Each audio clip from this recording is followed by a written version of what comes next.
The Texas sun baked the earth until the dirt cracked like brittle porcelain.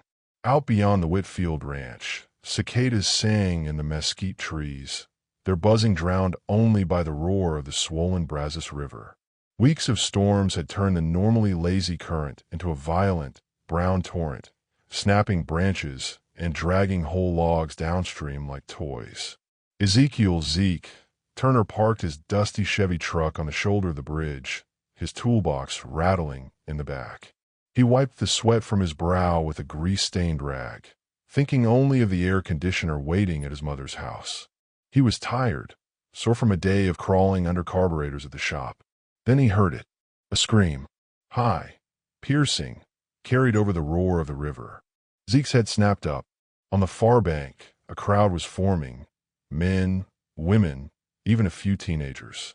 They pointed wildly, some shouting, some frozen stiff. Zeke sprinted to the edge of the bridge. His stomach dropped. Two children flailed in the churning water, their small arms thrashing against the current.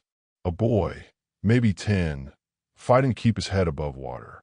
And a girl, smaller, her blonde hair plastered to her face, slipping under and resurfacing with desperate gasps.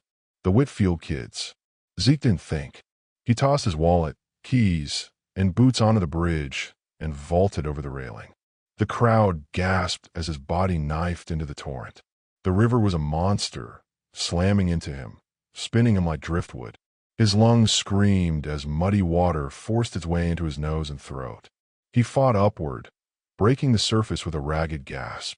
"Hold on," he bellowed, though his voice was drowned by the current. The boy, Tommy, was closest. Zeke lunged, muscles burning, grabbing the child's shirt collar, just as a wave tried to swallow them both. Tommy coughed violently, clinging to Zeke's arm with a strength born of terror. "Don't let go," Zeke shouted.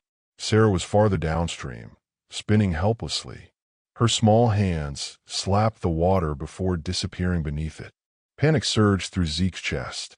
He clutched Tommy tight, kicking furiously, forcing his way toward the girl. Each stroke felt like pulling against chains. His vision blurred from a strain. And then, silence beneath the surface. He dove. Darkness wrapped around him. His fingers clawed through the murky water until there. A wrist. Tiny limp. Zeke kicked upward with everything left in him, dragging both children toward the light. They burst through the surface as Sarah coughed and sputtered, her face pale but alive. The bank loomed ahead.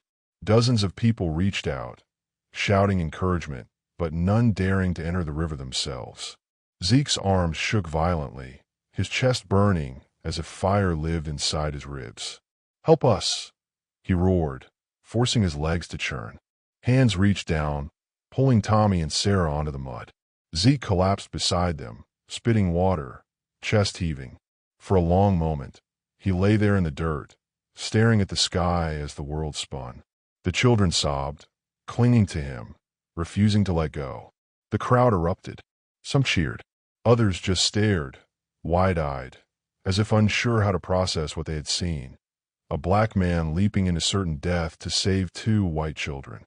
Charles Whitfield, the children's father, shoved his way to the front, his ranch clothes soaked from the rain. He dropped to his knees, pulling Tommy and Sarah into his arms. Relief flashed across his stern face, quickly replaced by something else. Conflict, pride wrestling with something darker. He looked at Zeke. "You saved them." The words caught in his throat, as though dragged out against his will. Zeke, still gasping, managed a weak nod. "They're safe. That's all that matters." Charles opened his mouth to say more, but stopped. His jaw tightened. Instead, he turned to his children. "Let's get you home." The crowd dispersed in murmurs. Some clapped Zeke on the back, muttering thanks. Others said nothing, their eyes heavy with unspoken judgment. Zeke climbed his feet, drenched and trembling. The adrenaline faded, leaving exhaustion in its place. He watched the Whitfield family walk away together, the children looking back at him, eyes wide with gratitude. He didn't know it then, but their paths were far from over. That night, thunder rolled again across the Texas sky. The storm had not finished with the Whitfields. On the sprawling ranch, Charles and Martha hurried through the barn, trying to secure frightened horses before the winds tore the roof loose. The wood groaned above them, weakened by days of rain. Lightning split the sky. The children, tucked in a bed, woke to the sound of screaming, then the thunderous crack of collapsing beams. By morning, the Whitfield ranch was silent. Charles and Martha lay beneath the wreckage, victims of the storm. Tommy and Sarah were orphans. The news shook the town, but sympathy was quickly tangled with whispers. Who would take the children? Distant relatives argued they were too busy, too far, too burdened. Some townsfolk muttered that blood ought to raise blood, but no one stepped forward. No one except Zeke.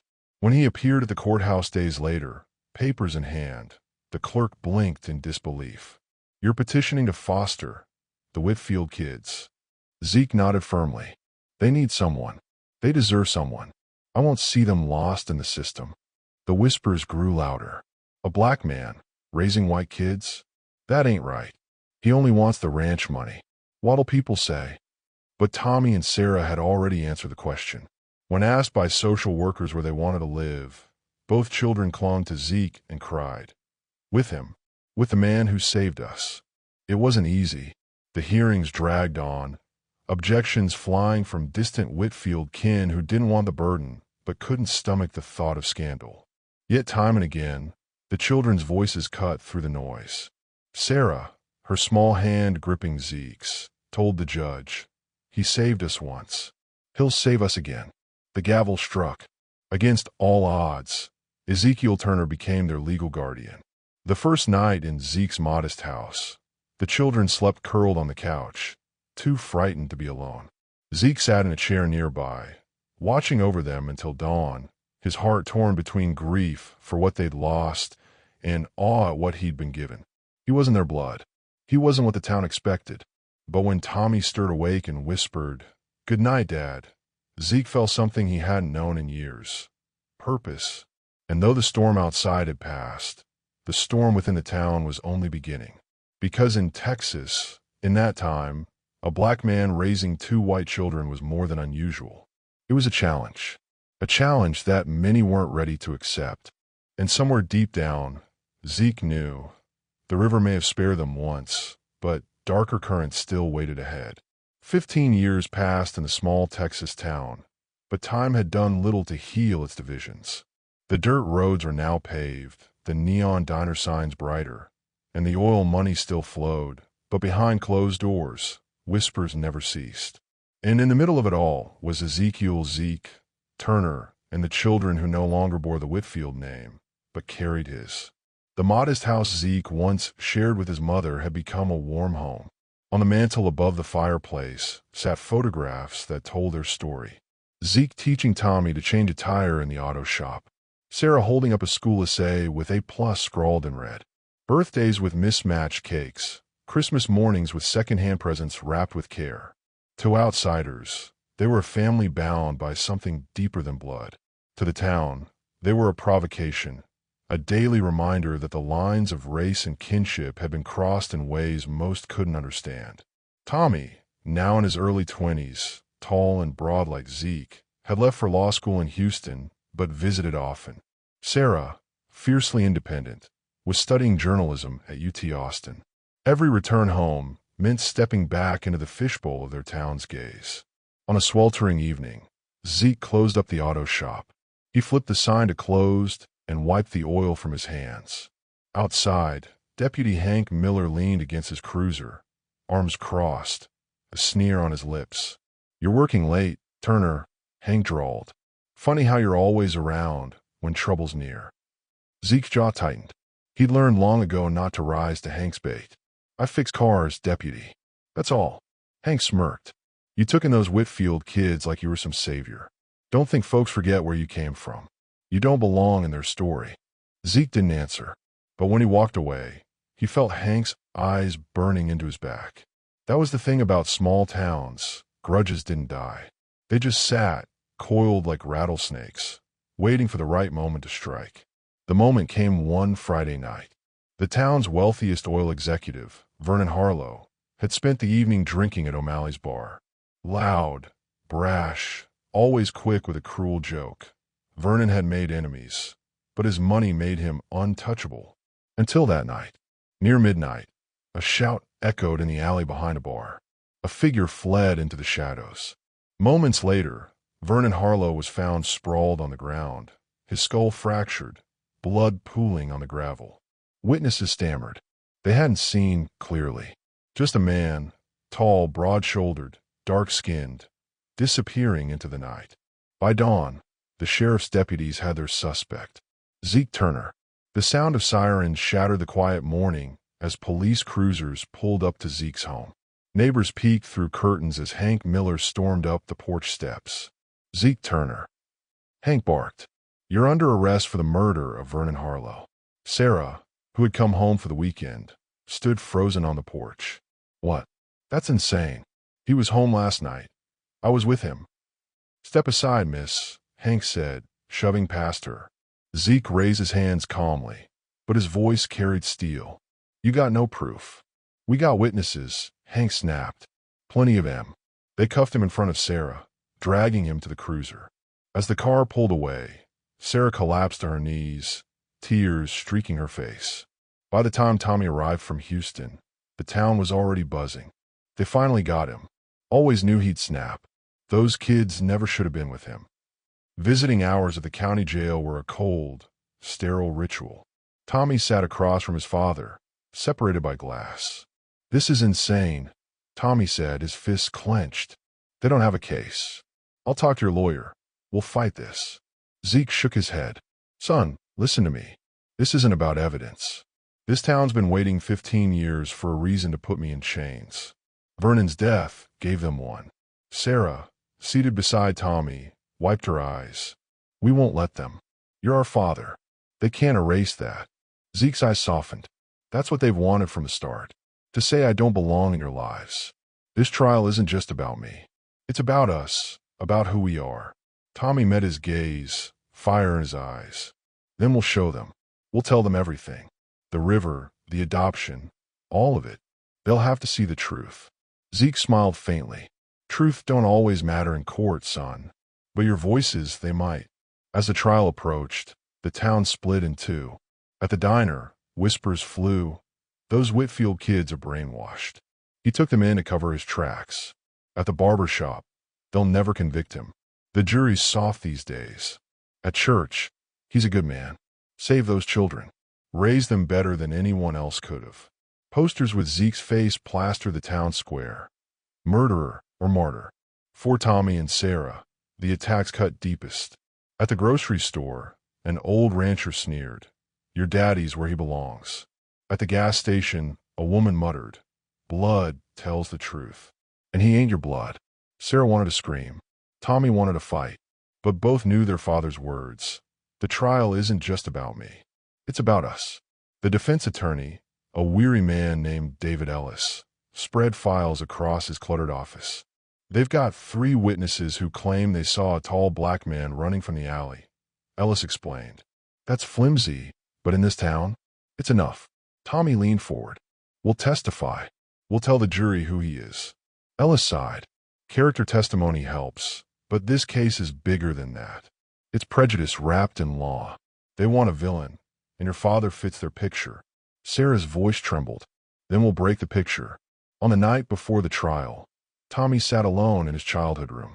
Old trophies lined the shelves, photos of Zeke teaching him to fish, to drive, to stand tall. He remembered the river, the cold water, the moment Zeke's hand pulled him from death. That grip had never let go. Not once, not in 15 years. Sarah entered quietly, sitting beside him. Do you ever think about, what if he hadn't been there? Tommy shook his head. I don't have to. He was there. He's always been there. And tomorrow, the whole town's going to hear it. They shared a look, fear and determination bound together.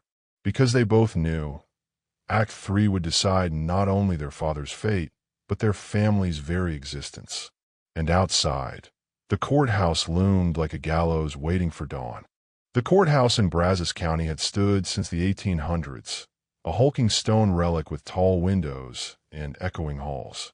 On the morning of the trial, it seemed the entire town had gathered out front. Some held homemade signs, justice for Vernon, while others whispered quietly, unsure where they stood. Inside, the air was thick, the kind of stifling heat that made tempers quick.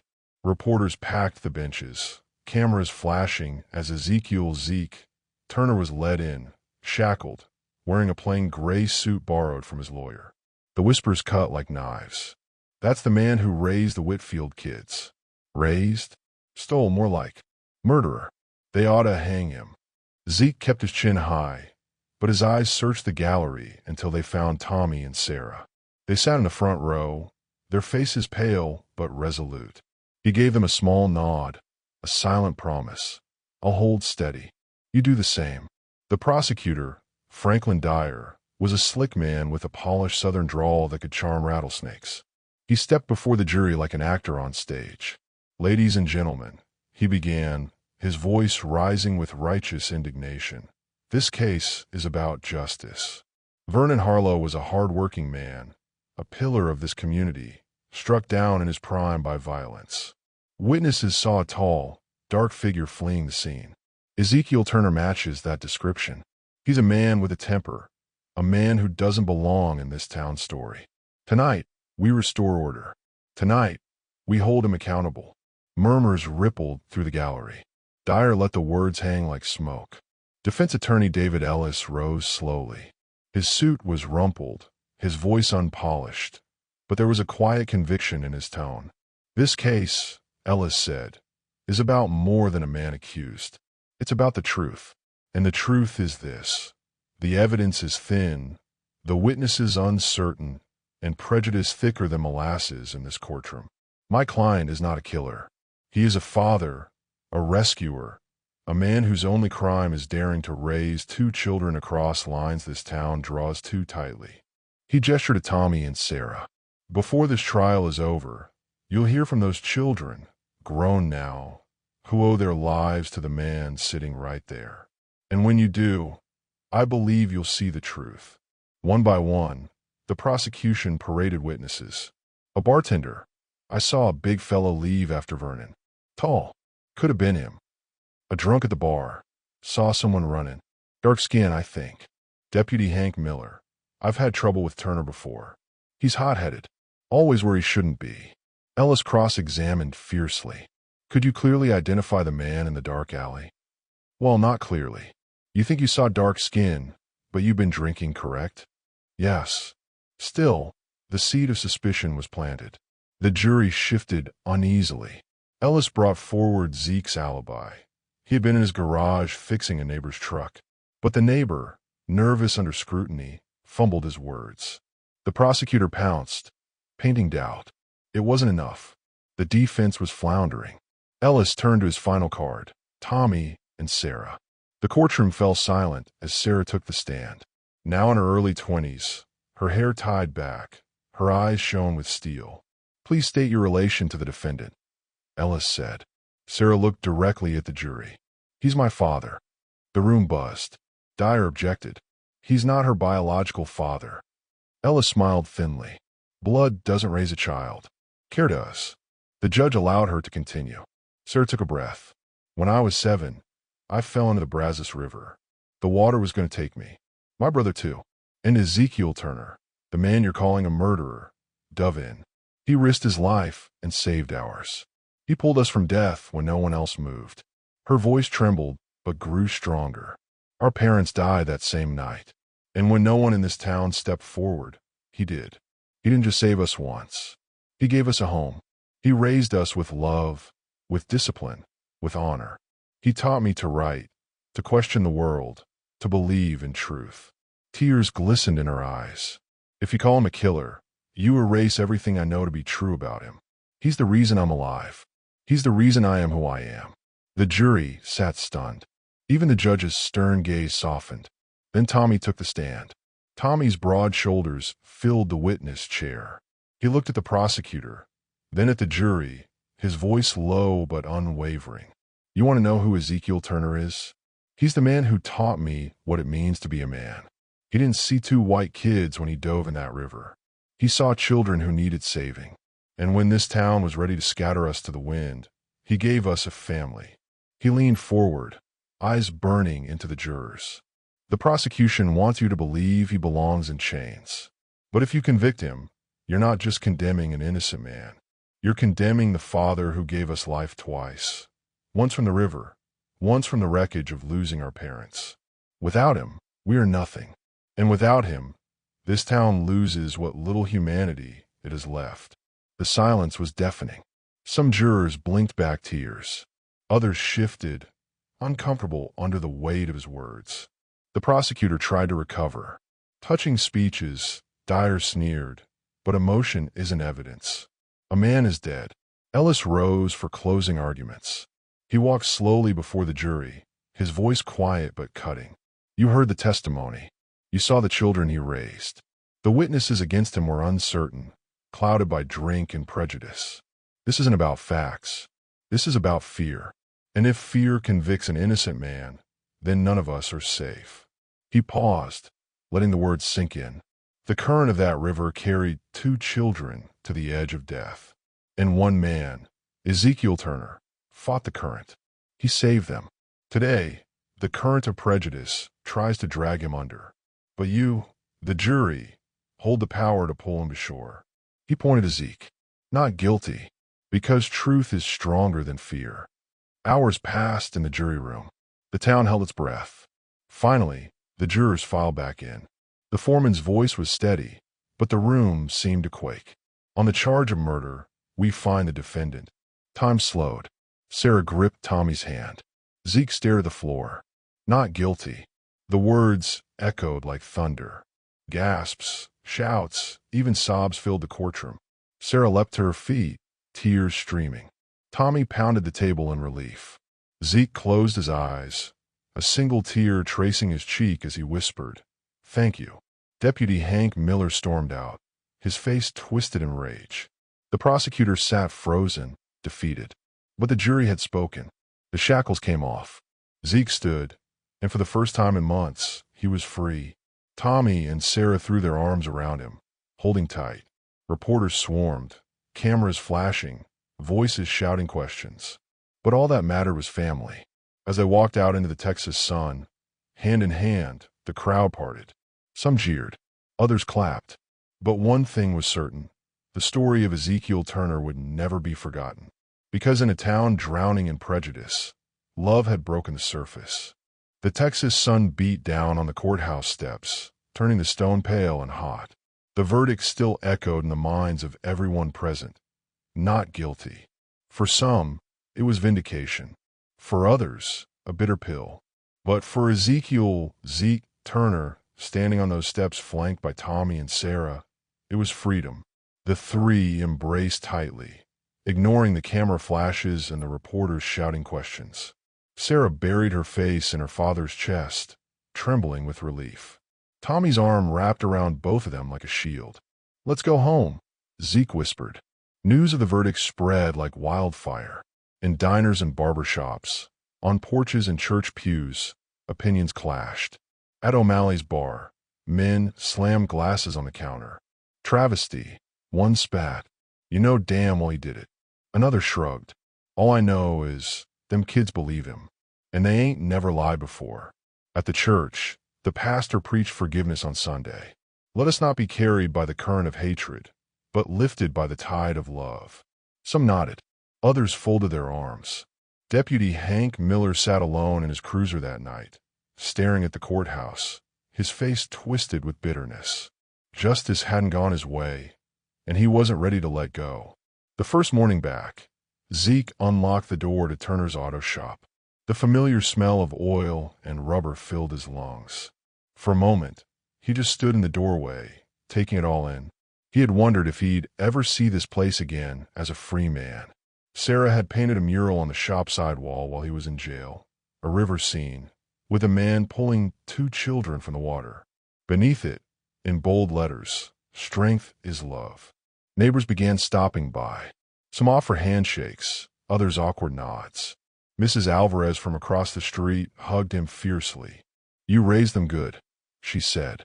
"Don't let nobody tell you otherwise." Not everyone was kind. A man spat near the doorway as he walked past. Jury made a mistake. Zeke said nothing, just tightened his jaw and went back to work. At dinner that night, the three sat around the same worn wooden table they'd shared for years. The food was simple: fried chicken, cornbread, and sweet tea. But the laughter was louder than it had been in months. Sarah tapped her fork against her glass. "We should celebrate. Dad, you're free. We beat them." Zeke chuckled softly. "We didn't beat anyone, baby girl. We just told the truth loud enough to be heard." Tommy leaned forward. "That trial changed more than the verdict. People saw us for what we are, a family. And they can't take that back." Zeke looked at both of them, his eyes moist. "You too, you're my life. Always have been. The river took a lot that day, but it gave me you. That's what matters." But peace was fragile. Late one night, Zeke sat on the porch, sipping coffee, when headlights swept across his yard.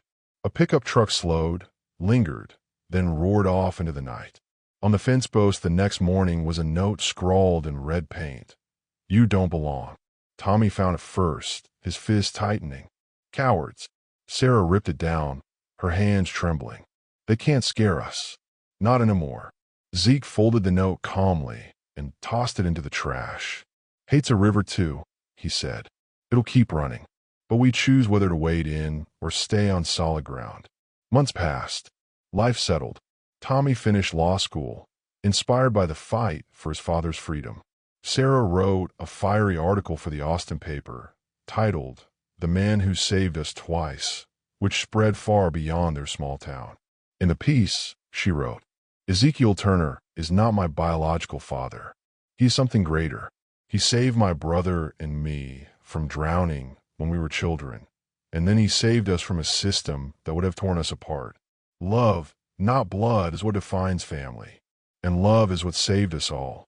The article brought letters from across Texas, strangers who thanked Zeke for his courage, families who said they felt seen.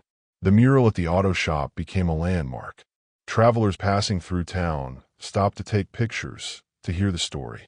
The very thing that once made the Turners outcast began to make them symbols. One evening, as Zeke closed up the shop, Charles Whitfield's surviving brother, an old rancher, approached. The man had once fought bitterly against Zeke's adoption of Tommy and Sarah. For a long moment, they just stared at each other. Then the rancher said gruffly, "I didn't believe you back then. Thought you wanted something that wasn't yours." Zeke said nothing. "But I see them now. Those kids, they're good. Strong. That's because of you." He extended a rough, calloused hand. "Guess I was wrong." Zeke hesitated, then took it. On a crisp autumn day, the family gathered at the riverbank where it had all begun. The current was calmer now, sunlight glinting off the water. Sarah held a camera. Tommy skipped stones across the surface. Zeke stood quietly, staring at the river. Memories surged, the terror of diving in, the desperate grip of small hands, the weight of two lives in his arms. Tommy came to his side. "Dad, you ever regret it? Jumping in that day?" Zeke shook his head slowly. "Not for a second. That river tried to take something from me, but it gave me everything instead." Sarah snapped a photo of the three of them standing together at the water's edge. The image captured what words could not. A family forged in fire and flood, unbroken by time or prejudice. Back at the shop, the mural gleamed in the evening light. Below the painted river, a new line had been added, "Turner and Sons." Tommy had insisted on it, though Sarah teased him it should read, "and daughter." Zeke just laughed and said, "There's room for all our names someday." That night, the family sat on the porch, the cicadas humming in the dark. Sarah leaned against Zeke's shoulder. Tommy leaned back in his chair, hands behind his head. For the first time in years, there was peace. The camera would pull back slowly, rising above the small house, above the town, above the wide Texas fields until the river came into view again, winding endlessly, carrying with it all the pain, all the prejudice, and all the love that had shaped this family's story. Zeke's voice would echo softly in the closing narration. "The river don't care who you are. It takes and it gives.